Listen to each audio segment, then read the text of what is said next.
name is Ashley McCammon. I am the program coordinator for the computerized machining program. So what we're doing here in the Ignite class is that we are doing an introduction class to the Mastercam software that we use and teach here at the College of Tech computerized machining program. What we do is we take simple 2D prints and we draw those in the CAD/CAM software. We create solids of those parts and then we toolpath those parts. And that toolpath creates a GNM code that the machines run off from. And then later on this week we will go out and actually cut parts on the machines that the students have created.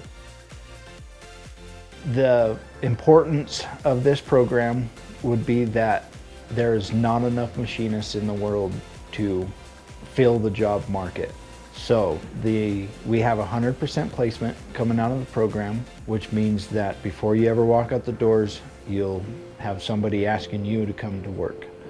Those jobs start out anywhere from 45 to 50,000 a year, and they skyrocket very quickly. I have machinists out in industry right now that are making in the six-figure range. So great education, great opportunity, great money, short amount of time.